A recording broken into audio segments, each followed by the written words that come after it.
ñàkk preuve ñu xam ni lii la waaye rigueur boobu ñu laaj ci traitement dossier bi dàqantewul ak célérité ci un principe de procédure judiciaire parce que bu dossier gaawul tey bëri na ñoo xam ne ñu ngi leen jàpp te téye leen ay weer xanaa kay nit boo ko jàppee war nga ko mën a atte bu gaaw wala nga ba ko mu dem këram waaye mënoo téye nit ay weeri weer ñu naan ñi ngi instruction kon loolu it justice war na cee góorgóorlu ba ñaar yooyu mu mun koo allier nañu traiter dossier avec rigueur waaye it nañ ko def avec célérité or ci dossier yooyu ngeen tudd defe naa bi ñu commencé ak léegi weesu na at te benn renvoi amagul mooy tey ubbeeguñu benn procès ne ñi ngi àtte nit parce que instruction ba jeex na loolu nag dafay xaw a niroog yéex lan moo ko waral ndax manque effectif la wala ñàkk farlu wala loolu xaw ma ko ñun nag en tant qu'exécutif du ñu immiscé wu ci dossier yi waaye am nañu sañ-sañu ñoon sax ñun la ko wax mooy ñun ñoo war a veiller au bon fonctionnement du service public de la justice waaye du ñu wax juge defal lii wala bul def lii te loolu bis bu ne ñoo ngi ciy def liñ ci war a def it ci suñu wàll mu jaar ci madame le ministre de la justice nga xam ne mënoon na tontu question bi sax waaye dama ko ramassé waale rek mun na am sax mu complété su dee am na lu mu ci yokk su dee am nay statistique la jëm nag ci ndax exécutif mi ngi traité correctement loolu moom awma ci sikki sàkk damay joxe exemple parce que sénégalais yu bëri dañ naan soo jëlee lu mel ni inspection générale d'État dañoo gëmloo nit ñi ni loolu compétence su président de la république kese la moo tax ñenn ñi naan waaw Sonko wax na rapport sangam moom nu mu jotee sa rapport boobu te inspection générale d'État war a rendre compte exclusivement au président loolu ñàkk a xam loi yi la inspection générale d'État c'est logé à la présidence bu defee rapport am ba noppi président moo koy jox ordre de mission définir mission bi fixer même période bi bu defee rapport am ba pare communiquer ko ñu mu ko war a communiquer pour contradictoire am ñooñu tontu mu def rapport définitif am def li ñuy wax la note complémentaire def la fiche de synthèse day dem gis président toog ak président ñu jël proposition ñu def yépp benn période boobu yépp nag président am na ci sañ-sañ bu bari ndax le décret 2007-809 dafa wax ni président moom rek a am sañ-sañu approuver wala bañ a approuver une proposition moom rek bu ko neexee mu ne proposition bi approuvé naa bu ko neexee mu ne bii approuvé wu ma te proposition bu mu ne approuvé wu ma même su doon lu leer nañ kenn mënatu ci dellu si loolu la yoon wax bu président nag pare ba ne approuvé day bind ci kaw lu est approuvé mun na ne lui est approuvé sauf la proposition ou les propositions X, Y, Z mais bu xasee ba ne lui est approuvé le président est dessaisi du rapport amatu ci sañ-sañ amatu dootul des questions d'opportunité président mënul ne rapport bi kenn du ko exécuter foofu nag loi li mu wax le décret lu mu wax exemplaire numéro 1 président lañ koy jox exemplaire numéro 2 premier ministre lañ koy jox parce que le premier ministre assure l'exécution président mesure yi mu approuvé yëpp c'est des directives immédiatement et c'est le premier ministre qui en assure l'exécution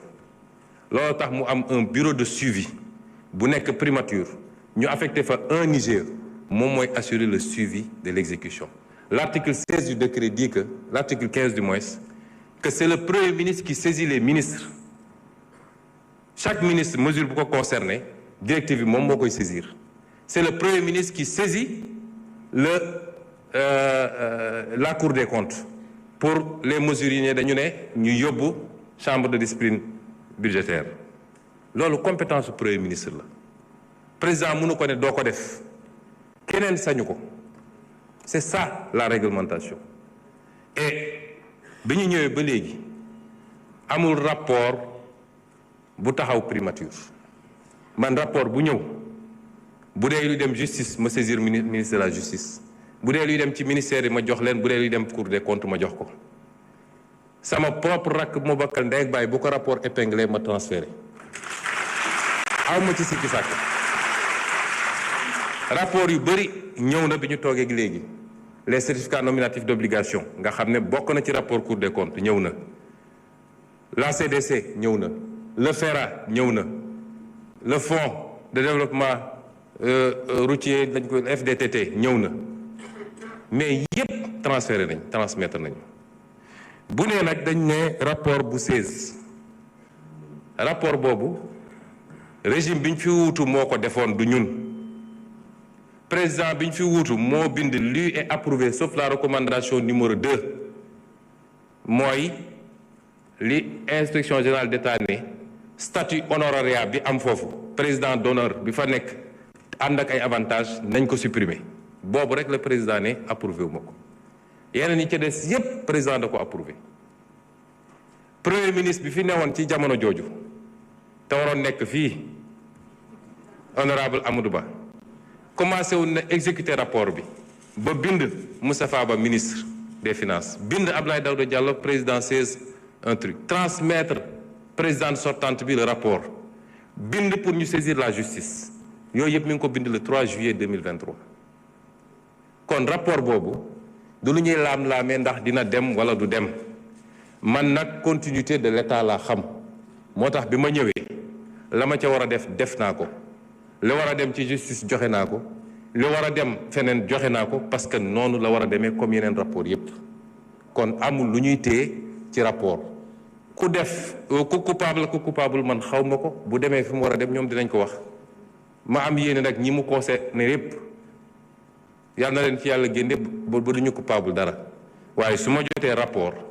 ñu ne jël nañu koppar bu toll noonu te jaarul ci fenn fu mu war a jaar sama obligation mooy ma transmettre ko te transmettre na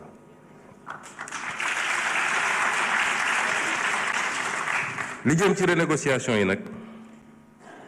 moom lu am solo la it ndax ñun dañ ko yàgg a wax ni niñ doon gérer suñuy ressources baaxul ak niñ ko pasare bi ñu commencé renégociation léegi su ma jëlee li jëm ci infrastructure yi rek niveau de surfacturation bu ñu découvrir en moyenne c'est 17% bu ñu defee moyenne bi ma def lu benn calcul bu ndaw boo jëlee montant total commande publique sur les infrastructures bu 2023 muy 1859 milliards bu 2024 di 1354 milliards bu doon da nga appliquer systématiquement la surfacturation dama bëgg sénégalais yi xam ni le combat pour la bonne gouvernance et la transparence c'est le b.a.-ba du développement parce que su ñu nee budget bi 6 000 milliards la ñu ne investissement yi 2 000 milliards la wala 1 000 milliards imaginez en moyenne 17% yoo xam ne ay surfacturation la te corruption ñëwagul boo ko jëlee ci 2023 rek c'est 316 milliards nga jël ko ci 2024 muy 230 milliards ñaari année yi rek mat na 546 milliards boo ko doon def projection te loolu benn rek la waxuma la les fraudes sur les exonérations waxuma la mais li xew ci réew mi su ko nit ñi xamoon man gëm naa ni minimum 40% du budget est détourné de son objectif dem ci ay postu nit donc le premier combat qu'il faut gagner c'est le combat de la bonne gouvernance ñu dugg ci nag sori ci may féliciter le comité bi ci liggéey am ci ay résultats yoo xam ne dinañ ci def point de presse spécialement ci li ñu renégocier lu ci bëri nag ñañ ko seqal d'accord nañu ni lii surfacturation la ba su am na ci ay yoo xam ne dañ koy delloosiwaat ci biir marché bi en quantité wala en qualité loo xam dañ ko ciy dugal mun naa jël ci wàllu éducation nationale benn marché rek am nañ ci 2000 classes de plus mun nañ ko jël ci wàllu enseignement supérieur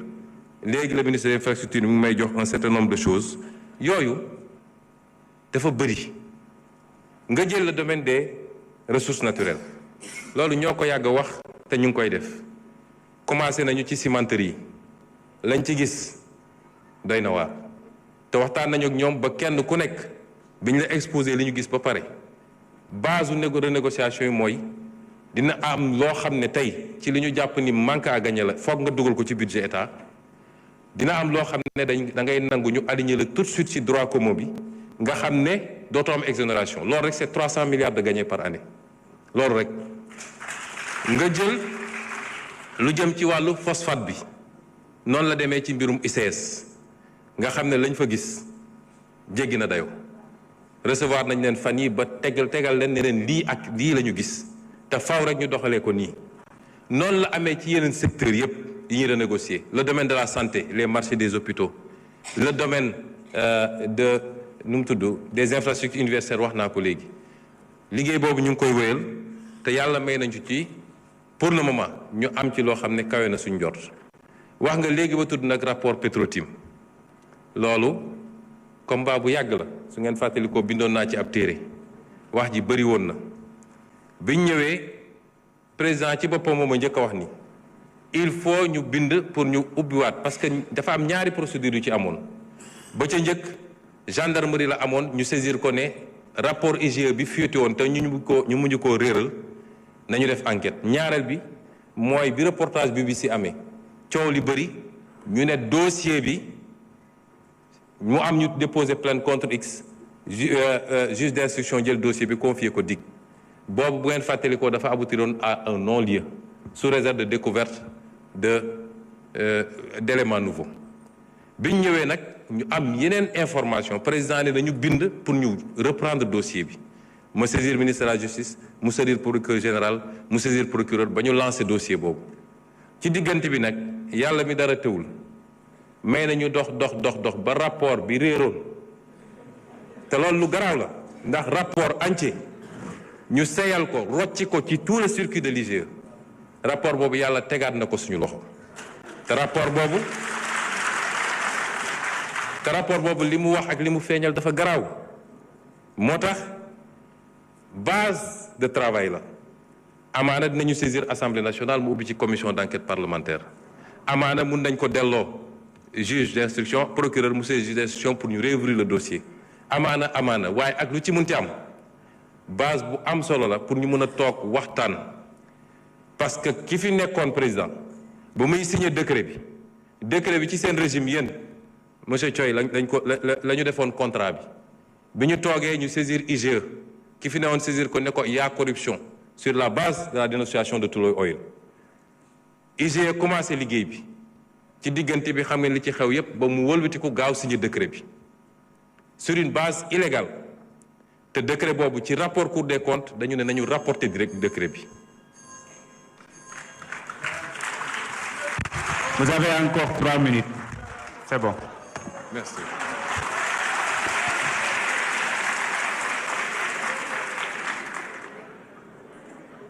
donc dossier yooyu ñi ngi ci te duñu bàyyi parce que alalu Sénégal la tey ñu ngi négocier pour que ñu approvisionnement en gaz local à partir de GTA ñu bañ a di jëndati ay bateau fu sori ñu ngi ciy négocier ak ñi nga xam ne moom la ñu jox suñu gaz bu ñu sàgganut li ma yàgg a wax ba may nekk opposant te yàlla ngi feeñal lépp tey dinañu toog ñuy exploiter fii beaucoup de ressources naturelles